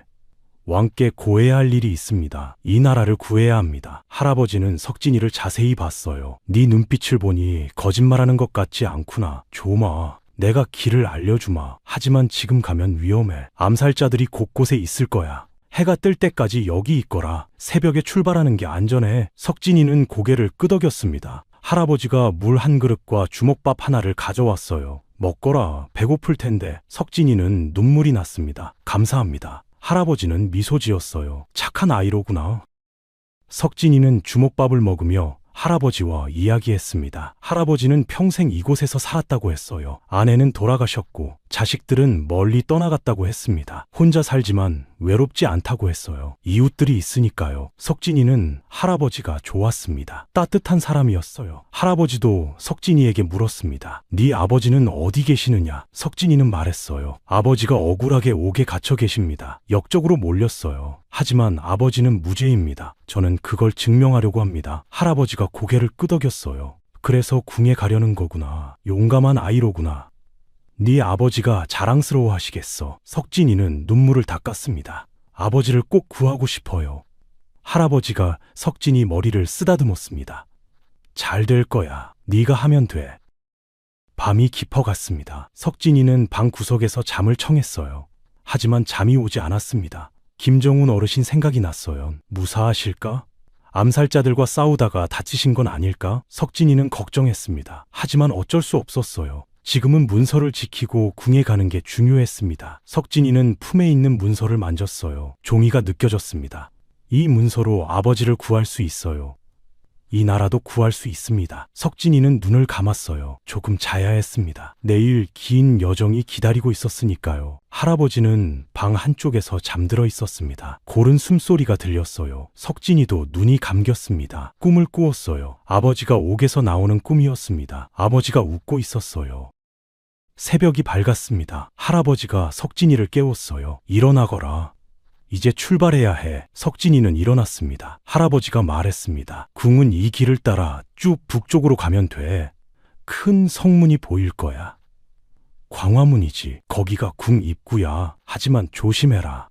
암살자들이 아직 너를 찾고 있을 거야. 석진이는 고개를 끄덕였습니다. 알겠습니다, 할아버지. 정말 감사합니다. 할아버지가 석진이 손을 잡았어요. 조심해서 가거라. 네 아버지를 꼭 구하렴. 석진이는 절을 올리고 집을 나섰습니다. 거리는 조용했어요. 해가 막 떠오르고 있었습니다. 붉은 빛이 하늘을 물들였어요. 석진이는 북쪽으로 걸었습니다. 할아버지가 알려준 길을 따라갔어요. 한참을 걸었을 때 큰 거리가 나왔습니다. 사람들이 조금씩 나오기 시작했어요. 상인들이 좌판을 펴고 있었고 나무 장수가 지게를 지고 지나갔습니다. 석진이는 사람들 틈에 섞여 걸었어요. 눈에 띄지 않게 조심했습니다. 그때 앞에서 검은 옷을 입은 사람이 보였어요. 암살자였습니다. 석진이는 재빨리 좌판 뒤로 숨었습니다. 암살자가 지나갔어요. 주위를 살피고 있었습니다. 석진이를 찾고 있는 게 분명했어요. 석진이는 숨을 죽이고 기다렸습니다. 암살자가 멀어졌어요. 석진이는 다시 걸었습니다. 하지만 조심스럽게 걸었어요. 또 다른 암살자가 나타날지 몰랐습니다. 골목을 이용해서 우회했어요. 큰 길을 피하고 작은 길로 갔습니다. 시간은 더 걸렸지만 안전했어요. 해가 중천에 떴을 때 석진이는 큰 성문을 봤습니다. 광화문이었어요. 높고 웅장했습니다. 문 앞에는 궁궐 경비가 서 있었어요. 창을 들고 있었고 얼굴이 엄숙했습니다. 석진이는 다가갔어요. 하지만 경비가 막아섰습니다. 서거라. 어린 것이 궁에 무슨 일이냐? 석진이는 말했습니다. 저는 왕께 고할 일이 있습니다. 영모를 막아야 합니다. 경비가 코웃음을 쳤어요. 영모라고? 꼬마가 무슨 영모를 안다고? 저리 가거라. 다른 경비도 웃었습니다. 요즘 꼬마들이 장난이 심하구먼. 석진이는 다급했습니다. 정말입니다. 제발 믿어주십시오. 하지만 경비들은 듣지 않았어요. 어서 꺼지지 못할까? 석진이는 물러섰습니다. 어떻게 하지? 궁 안으로 들어갈 수 없어요. 그때 궁문이 열렸습니다. 누군가 나오고 있었어요. 화려한 옷을 입은 사람들이었습니다. 앞에는 나이든 어른이 걸어오고 있었어요. 60대쯤 되어 보였습니다. 석진이는 그 사람을 봤습니다. 관상을 봐야 했어요. 이 사람이 누구일까? 그 사람의 얼굴은 위험이 있었습니다. 눈빛이 깊고 강했어요. 눈썹은 진하고 곧았으며 눈가에는 깊은 주름이 있었습니다. 오래 고민하며 살아온 사람의 얼굴이었어요. 코는 높고 곧았으며 콧방울이 단정했습니다. 입술은 얇았지만 굳게 다물어져 있었어요. 결단력 있는 사람의 입이었습니다. 턱은 각졌고 목덜미는 곧았어요. 손은 단정했고 손가락이 길었습니다. 인당을 봤습니다. 밝은 빛이 났어요. 아주 밝은 빛이었습니다. 왕의 기운이 느껴졌어요. 석진이는 깨달았습니다. 이분은 왕이십니다. 석진이는 앞으로 달려갔습니다. 전하, 전하! 석진이는 소리쳤어요. 경비들이 막아섰지만 석진이는 멈추지 않았습니다. 전하, 영모를 고하옵니다. 왕이 멈춰섰습니다. 석진이를 내려다봤어요. 영모라고? 석진이는 무릎을 꿇었습니다. 품에서 문서를 꺼내 두 손으로 들어올렸습니다. 전하, 이 문서를 보시옵소서. 조정 대신들의 영모입니다. 왕의 눈빛이 변했습니다. 왕이 석진이를 내려다봤습니다. 눈빛이 날카로웠어요. 영모라고 했느냐? 석진이는 무릎을 꿇은 채 문서를 높이 들어올렸습니다. 손이 떨렸지만 문서는 굳게 쥐고 있었어요. 예, 전하. 조정 대신들이 영모를 꾸미고 있사옵니다. 이 문서에 모든 것이 적혀 있사옵니다. 왕 옆에 있던 신하가 말했습니다. 전하, 저 아이는 천한 백성의 자식인 듯합니다. 믿을 수 없사옵니다. 하지만 왕은 손을 들어 신하를 제지했어요. 문서를 가져오너라. 내시가 다가와 석진이에게서 문서를 받아 왕께 올렸습니다. 왕이 문서를 펼쳤어요. 읽기 시작했습니다. 왕의 얼굴이 점점 굳어졌어요. 눈빛이 차갑게 변했습니다. 이것이 진짜란 말이냐? 석진이는 고개를 숙인 채 말했습니다. 예, 전하, 진짜입니다. 한윤겸 대감댁 서재에서 찾았사옵니다. 왕이 주변을 둘러봤습니다. 신하들이 서 있었어요. 여기 적힌 이름들을 불러오너라. 좌이정 이정수, 병조판서 한태식, 형조판서 박문영. 당장 궁으로 불러들이라. 내시가 달려갔습니다. 왕이 석진이를 봤어요. 너는 누구냐? 어찌 이 문서를 가지게 되었느냐? 석진이는 눈물을 글썽이며 말했습니다. 소인의 아버지는 김삼보라 하옵니다. 짐꾼이옵니다. 나흠 전 한윤겸 대감댁에서 일하다가 역적으로 몰려 옥에 갇혔사옵니다. 박상득이라는 자가 아버지 옷에 영모 문서를 넣고 누명을 씌워 싸웁니다. 소인은 아버지가 억울하다는 것을 알았기에 증거를 찾으러 갔고 이 문서를 찾아싸웁니다. 왕이 물었습니다. 어린 것이 혼자 대감댁에 들어갔단 말이냐? 석진이는 고개를 끄덕였어요. 예, 전하. 하지만 혼자는 아니었습니다. 김정훈이라는 밀정 어르신이 도와주셨사옵니다. 왕의 눈빛이 번쩍였습니다. 김정훈? 내가 보낸 밀정 말이냐? 예, 전하.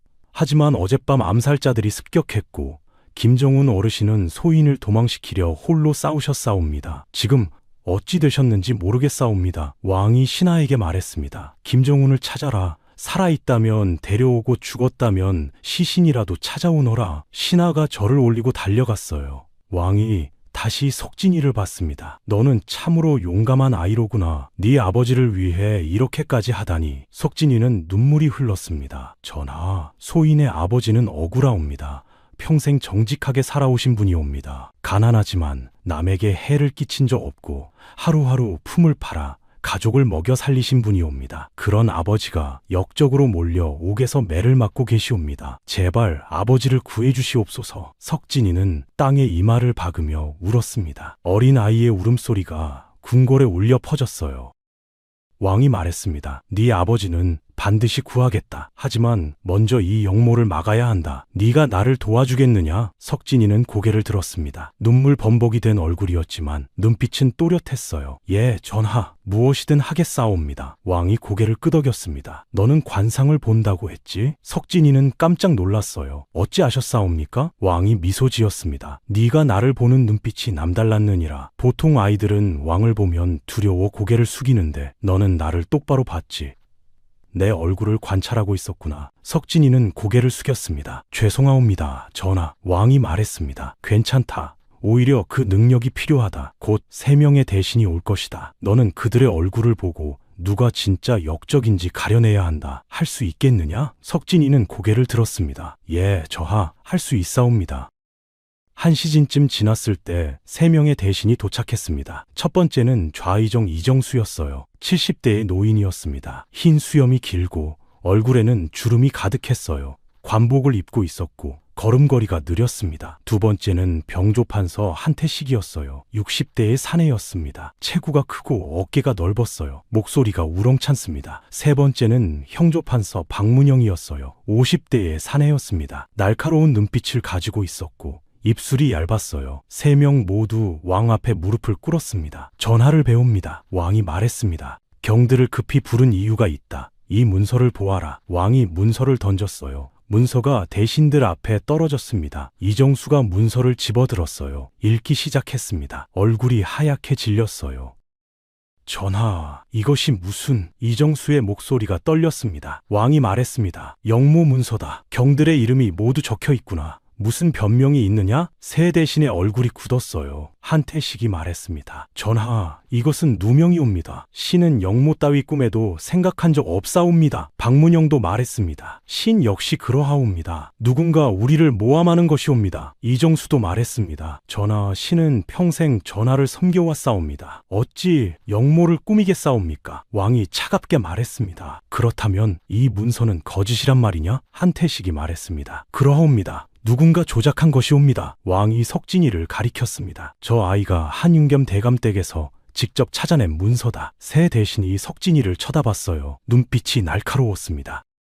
박문영이 말했습니다. 전하, 저 아이는 천한 백성의 자식이 아니옵니까? 어찌 그런 아이의 말을 믿으시옵니까? 한태식도 말했습니다. 아마 누군가 저 아이를 시켜 우리를 모함하는 것이옵니다. 이정수도 말했습니다. 전하, 신중하셔야 하옵니다. 어린 것의 말에 속으시면 안 되옵니다. 왕이 석진이를 봤습니다. 석진아, 네가 말해보아라. 누가 진짜 역적이냐? 석진이는 일어났습니다. 떨리는 다리로 새 대신 앞에 섰어요. 세 사람을 하나하나 봤습니다. 관상을 봐야 했어요. 누가 진짜 역적일까? 석진이는 눈을 감고 깊게 숨을 쉬었습니다. 그리고 눈을 떴어요. 첫 번째 대신 이정수를 봤습니다. 얼굴을 자세히 관찰했어요. 눈빛부터 달랐습니다. 눈동자가 심하게 흔들리고 있었어요. 물고기처럼 좌우로 움직였습니다. 땀이 이마에 송글송글 맺혀 있었어요. 입술이 파르르 떨렸고 손이 옷자락을 비틀고 있었습니다. 인당을 봤습니다. 검은 기운이 짙게 드리워져 있었어요. 석진이가 말했습니다. 이분입니다. 전하. 좌의정 이정수, 대감이 역적이옵니다. 이정수가 소리쳤습니다. 무슨 헛소리냐? 어린 것이 함부로. 석진이는 흔들리지 않았습니다. 대감의 눈빛이 흔들리고 계시옵니다. 땀을 흘리고 계시옵니다. 손이 떨리고 계시옵니다. 가장 중요한 것은 인당이옵니다. 대감의 이마 한가운데에 검은 기운이 짙게 서려 있사옵니다. 이것은 거짓말하는 자, 죄를 지은 자의 관상이옵니다. 이정수의 얼굴이 하얗게 질렸어요. 석진이는 두 번째 대신을 봤습니다. 한태식이었어요. 얼굴을 자세히 관찰했습니다. 이 사람도 땀을 흘리고 있었어요. 하지만 눈빛은 분노로 가득했습니다. 거짓이 아닌 진짜 분노였어요. 입술은 떨리지 않았고 손도 가만히 있었습니다. 인당을 봤습니다. 검은 기운이 없었어요. 밟지는 않았지만 검지도 않았습니다. 석진이는 세 번째 대신을 봤습니다. 박문영이었어요. 박문영의 얼굴은 차가웠습니다. 땀도 흘리지 않고 떨지도 않았어요. 하지만 눈빛이 이상했습니다. 너무 차가웠어요. 사람을 보는 눈빛이 아니었습니다. 벌레를 보는 눈빛이었어요. 입술은 얇았고 입꼬리가 한쪽만 올라가 있었습니다. 비웃고 있었어요. 손은 가만히 있었지만 손가락이 가늘게 떨리고 있었습니다. 억지로 참고 있는 것이었어요. 인당을 봤습니다. 검은 기운이 있었어요. 이정수보다는 덜했지만 분명히 있었습니다. 석진이가 말했습니다. 이분도 역적이옵니다. 형조판서 박문영 대감이옵니다. 박문영이 차갑게 말했습니다. 근거가 무엇이냐? 석진이가 말했습니다. 대감의 눈빛이 너무 차갑사옵니다. 사람을 사람으로 보지 않는 눈빛이 옵니다. 그리고 손가락이 떨리고 계시옵니다. 억지로 참고 계신 것이옵니다. 인당에도 검은 기운이 있사옵니다. 박문영의 눈빛이 더 차갑게 변했어요. 하지만 아무 말도 하지 않았습니다. 석진이는 한태식을 봤습니다. 이분은 다루옵니다. 전하, 병조판서 한태식 대감은 억울해하고 계시옵니다. 진짜 분노하고 계시옵니다. 눈빛이 맑고 손이 떨리지 않사옵니다. 인당에도 검은 기운이 없사옵니다. 이분은 무죄이옵니다. 한태식이 석진이를 보며 고개를 끄덕였어요. 왕이 말했습니다. 그렇다면 이정수와 박문영, 너희 둘이 역적이란 말이로구나. 이정수가 소리쳤습니다. 전하! 어린 것의 말을 어찌 믿으시옵니까? 왕이 차갑게 말했습니다. 이 아이의 눈은 거짓을 말하지 않는다. 경들의 얼굴이 이미 모든 것을 말하고 있구나. 박문영이 갑자기 웃었습니다. 하하하하. 웃음소리가 궁궐에 울렸어요. 좋다, 인정하지. 나는 역적이다. 하지만 후회하지 않는다. 이 나라는 썩었다. 새로운 왕이 필요하다. 박문영이 품에서 칼을 꺼냈습니다. 왕을 향해 달려들었어요. 경비들이 막아섰습니다. 박문영을 붙잡았어요. 칼이 바닥에 떨어졌습니다. 박문영이 소리쳤습니다. 놓아라. 나를 놓으란 말이다. 이정수는 주저앉아 울고 있었어요. 신이 잘못했사옵니다. 용서하여 주시옵소서. 왕이 말했습니다. 두 사람을 옥에 가두어라. 그리고 한윤겸과 박상득도 잡아들여라. 관련자를 모두 잡아들여 신문하라. 경비들이 두 대신을 끌고 갔어요. 왕이 한태식을 봤습니다. 경은 억울하게 의심받았구나. 미안하오. 한태식이 절을 올렸습니다. 전하의 총명하심에 감사드리옵니다. 왕이 석진이를 봤어요. 석진아, 네 덕분에 역모를 막았다. 네 아버지도 곧 풀려날 것이다. 석진이는 무릎을 꿇고 절을 올렸습니다. 감사하옵니다, 전하. 왕이 말했습니다. 그리고 네가 원하는 것이 있으면 말해보아라. 무엇이든 들어주겠노라. 석진이는 고개를 들었습니다. 전하, 소인은 아버지를 만나고 싶사옵니다. 그것만으로 충분하옵니다.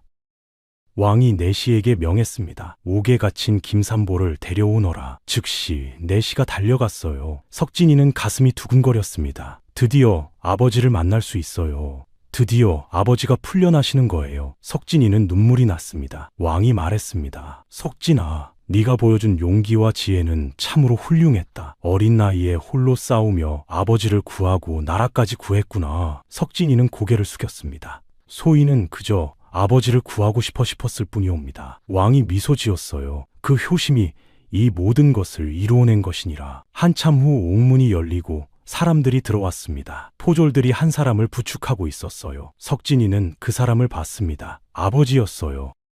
아버지! 석진이는 달려갔습니다. 김삼보는 비틀거렸어요.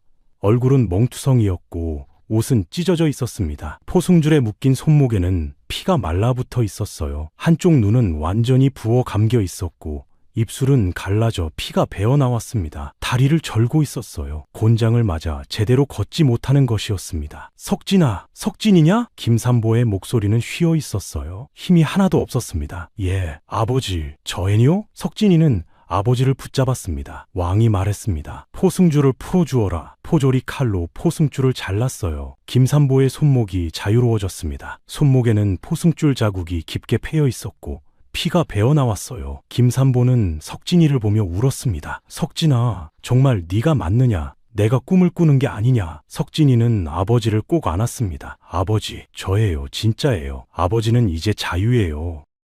김삼보는 아들을 안고 울었습니다. 석진아, 미안하다. 아버지가 네 말을 믿지 못해서 네가 박상득을 보고 나쁜 사람이라고 했을 때 믿었어야 했는데 아버지가 미련했다. 석진이도 울었어요. 아니에요, 아버지. 아버지 잘못 아니에요.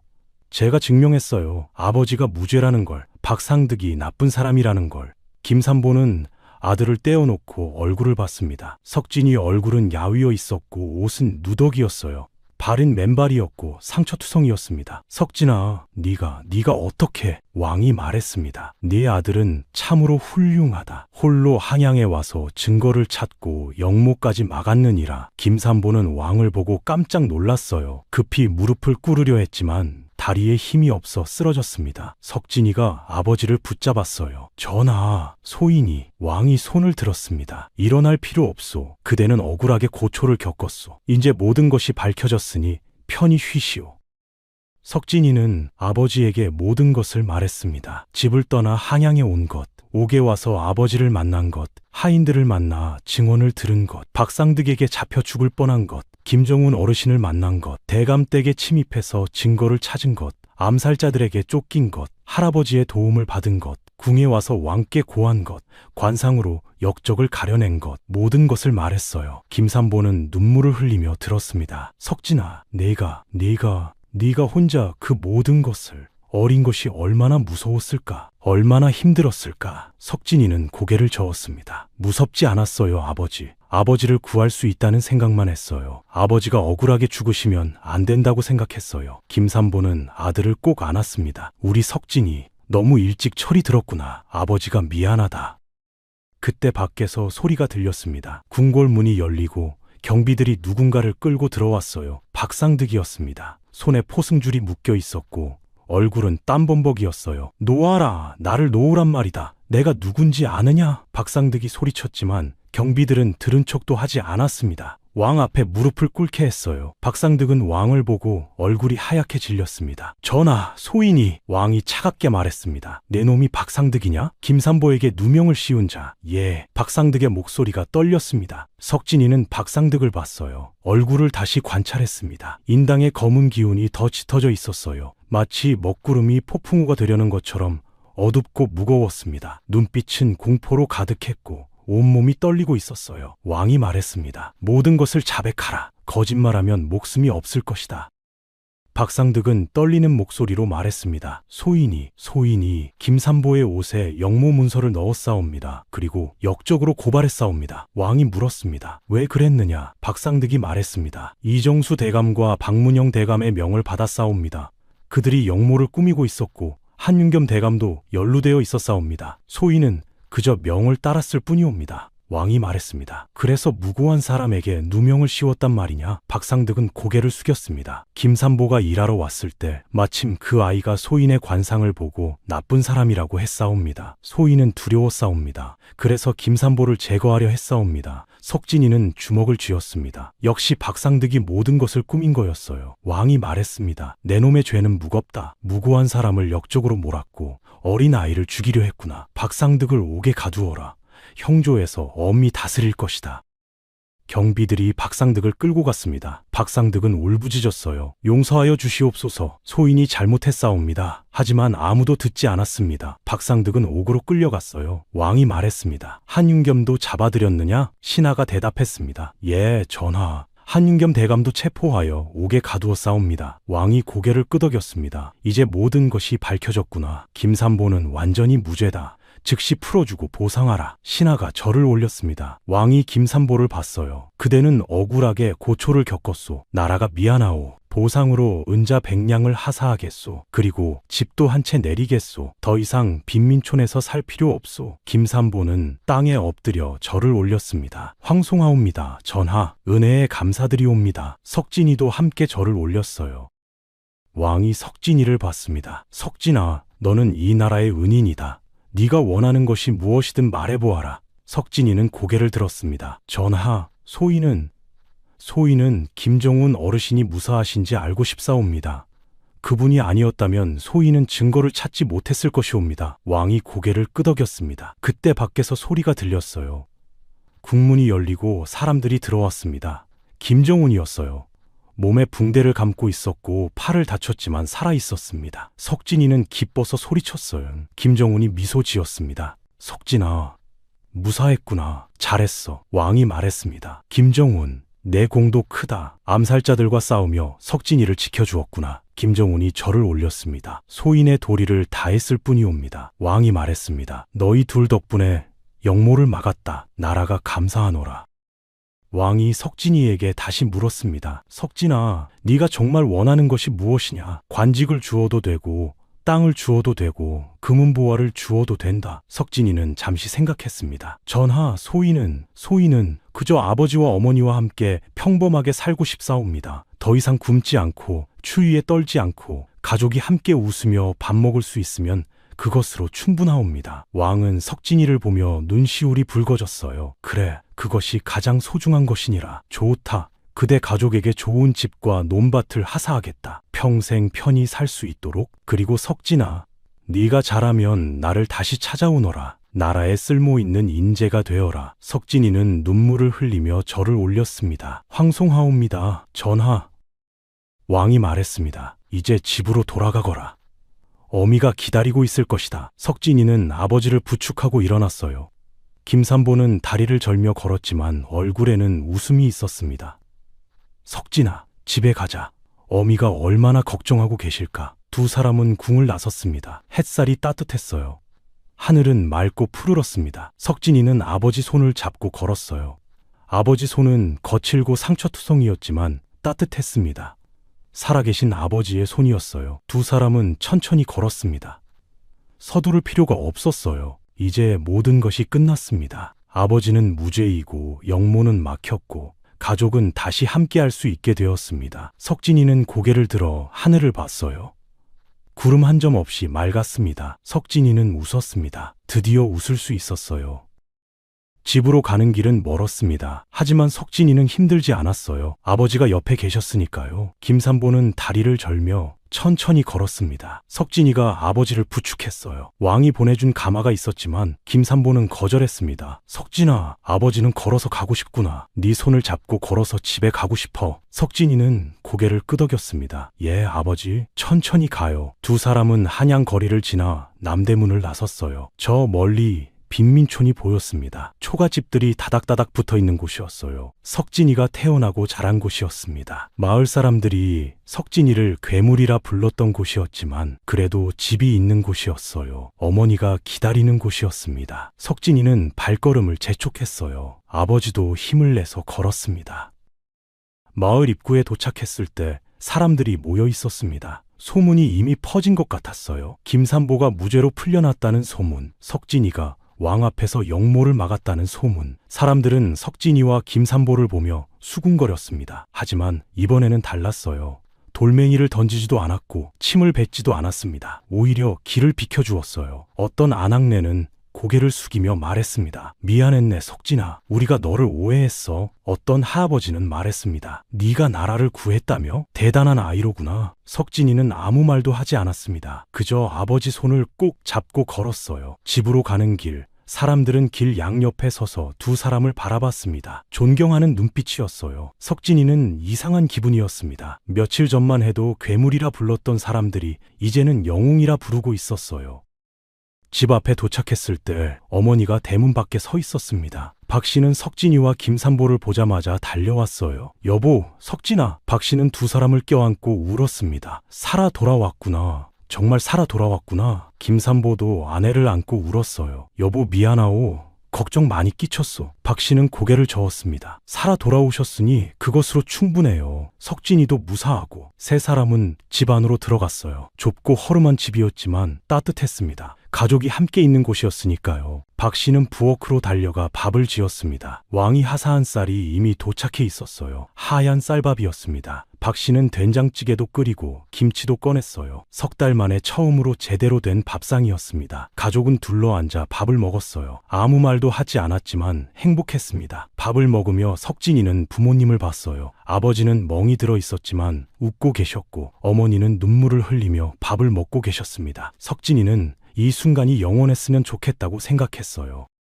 밥을 먹고 나서 김삼보는 석진이를 마당으로 불렀습니다. 석진아, 앉아라. 두 사람은 마당에 앉았어요. 저녁 햇살이 마당을 비췄습니다. 김삼보가 말했습니다. 석진아, 아버지가 너한테 사과할 게 있다. 네가 어렸을 때부터 관상을 본다고 했을 때 아버지는 믿지 않았어. 오히려 헛소리하지 말라고 혼냈지. 네가 박상득을 보고 나쁜 사람이라고 했을 때도 믿지 않았어. 그래서 이런 일이 생긴 거야. 아버지가 네 말을 믿었더라면 이런 고생을 하지 않았을 텐데. 석진이는 고개를 저었습니다. 아니에요, 아버지. 제가 어렸으니까요. 어른들이 어린아이 말을 안 믿는 건 당연한 거예요. 김삼보는 아들의 머리를 쓰다듬었어요. 아니야, 네 말은 항상 옳았어. 네가 본 것은 진실이었어. 앞으로는 아버지가 네 말을 믿을게. 네가 뭐라고 하든 믿을 거야. 김삼보가 계속 말했습니다. 석진아, 너는 특별한 아이야. 남들이 볼 수 없는 걸 보는 능력이 있어. 그게 저주가 아니라 축복이야. 네 능력으로 아버지를 구했고 이 나라도 구했잖니. 마을 사람들은 너를 괴물이라 불렀지만 그들이 틀렸어. 너는 영웅이야. 석진이는 눈물이 났습니다. 아버지, 저는 영웅이 아니에요. 그저 아버지를 구하고 싶었을 뿐이에요. 김삼보가 말했습니다. 그 마음이 영웅을 만든 거야. 네가 아버지를 사랑하는 마음이, 진실을 밝히고 싶은 마음이 모든 걸 이뤄낸 거야. 석진이는 아버지 품에 안겼습니다. 두 사람은 한참을 그렇게 있었어요. 해가 서쪽으로 기울고 있었습니다. 저녁이 되었어요. 박 씨가 불렀습니다. 여보, 석진아, 안으로 들어와요. 밤이 차가워요. 두 사람은 집 안으로 들어갔습니다.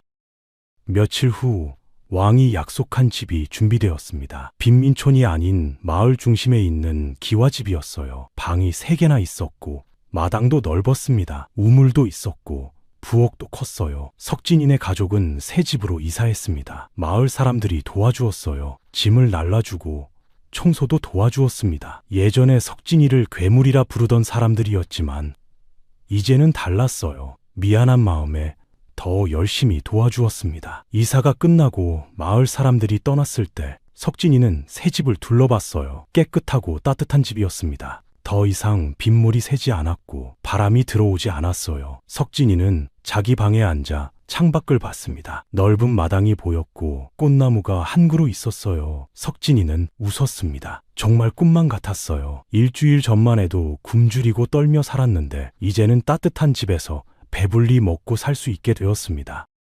하지만 석진이는 알고 있었습니다. 집이 중요한 게 아니라는 것을요. 쌀이 중요한 게 아니라는 것을요. 가장 중요한 것은 가족이 함께 있다는 것이었습니다. 아버지가 살아계시고 어머니가 웃고 계시고 세 사람이 함께 밥을 먹을 수 있다는 것, 그것이 가장 큰 행복이었어요. 석진이는 그것을 잊지 않기로 했습니다. 아무리 부자가 되어도, 아무리 높은 자리에 올라가도 가족을 사랑하는 마음을 잊지 않기로 했어요. 그리고 억울한 사람을 도와주기로 했습니다. 자신처럼 아무도 믿어주지 않는 사람, 누명을 쓴 사람, 약한 사람을 도와주기로 했어요. 석진이는 창밖을 보며 다짐했습니다. 제 능력을 좋은 일에 쓰겠습니다. 남을 해치는 게 아니라 남을 구하는 데 쓰겠습니다.